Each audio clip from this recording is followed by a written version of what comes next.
আমরা অনেকেই জানি না, অস্ট্রেলিয়া মহাদেশে সাগরে ঘেরা, চোখ জুড়ানো প্রাকৃতিক সৌন্দর্যের অংশ টরেস স্ট্রেইট দ্বীপপুঞ্জ সম্পর্কে।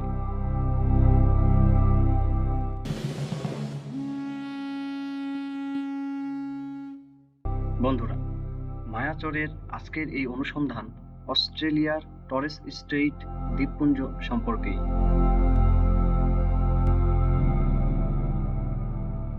দ্বীপপুঞ্জের ইতিহাস, সংস্কৃতি, ধর্ম, উৎসব আর সেখানকার মানুষের জীবনযাত্রার কথা। টরেস স্ট্রেইট দ্বীপপুঞ্জ অস্ট্রেলিয়া ও পাপুয়া নিউগিনির মাঝখানে অবস্থিত। এটি 274টি ছোট ছোট দ্বীপ নিয়ে গঠিত, যা তাদের সুন্দর প্রকৃতি, সমুদ্র আর জীববৈচিত্র্যের জন্য বিখ্যাত।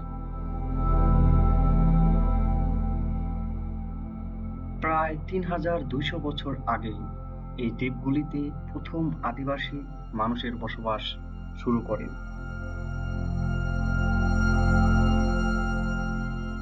স্প্যানিশ অভিযাত্রী লুইস ভাইস ডে টরেস 1606 সালে টরেস প্রণালী ভ্রমণ করেন। ঠিক তার 164 বছর পরে ব্রিটিশ লেফটেন্যান্ট জেমস কক 1770 সালে পজিশন আইল্যান্ডে ব্রিটিশ সার্বভৌমত্ব ঘোষণা করেন।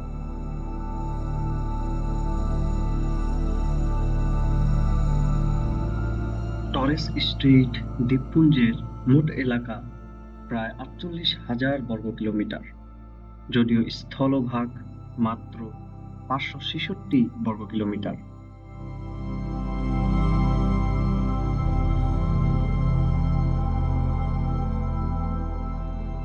জানা গিয়েছিল 2006 সালে প্রায় 6,800 জন টরেস স্ট্রেইট দ্বীপবাসী এখানে বসবাস করতেন, কিন্তু 2016 সালের আদমশুমারি দেখিয়েছে জনসংখ্যা কমে 4,514 জনে নেমে এসেছে।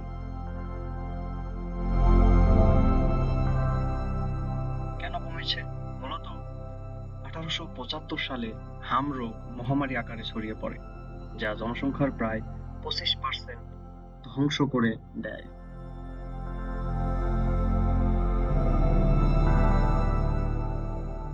কিছু কিছু দ্বীপে 80% পর্যন্ত মানুষ মারা যায়। তারা এতটাই নির্মল পরিবেশে থাকতেন যে অজানা ইউরোপীয় রোগের বিরুদ্ধে কোনো প্রতিরোধ ক্ষমতা তাদের ছিল না।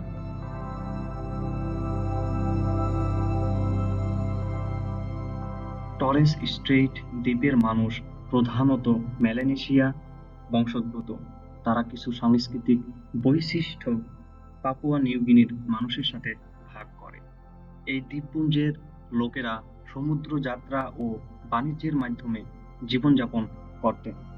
কচ্ছপের খোল দিয়ে তৈরি মুখোশ তাদের সংস্কৃতির এক অনন্য অংশ।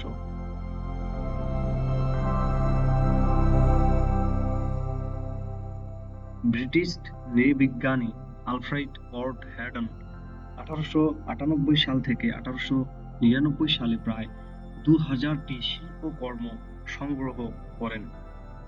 এগুলো এখন ক্যামব্রিজ বিশ্ববিদ্যালয়ে হ্যাডন সংরক্ষণ নামে পরিচিত।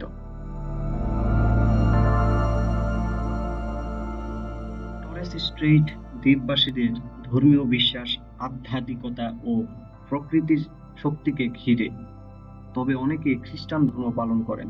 তাদের ভাষা হলো টরেস স্ট্রেইট কেওল, যা ইংরেজ ভিত্তিক একটি কেওল ভাষা।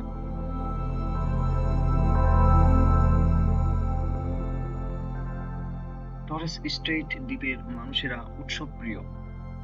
মাবডে প্রতি বছর 3 জুন পালিত হয়, যা এডি মাবডের ঐতিহাসিক ভূমিকা উদযাপন করে। বাকিয়া উৎসব 1 জুলাই খ্রিস্টান ধর্মের আগমনের স্মরণে উদযাপিত হয়। এই উৎসবগুলোতে থাকে নাচ, গান আর কারুশিল্পের প্রদর্শনী। আধুনিক যুগেও তারা ঐক্যবদ্ধ থেকে তাদের ঐতিহ্য ধরে রেখেছে।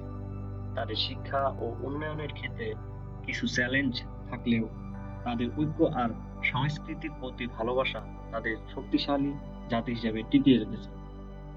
ভিডিওটি ভালো লাগলে মায়াচর চ্যানেলটিকে সাবস্ক্রাইব করে পাশে থাকুন। খুদা হাফেজ।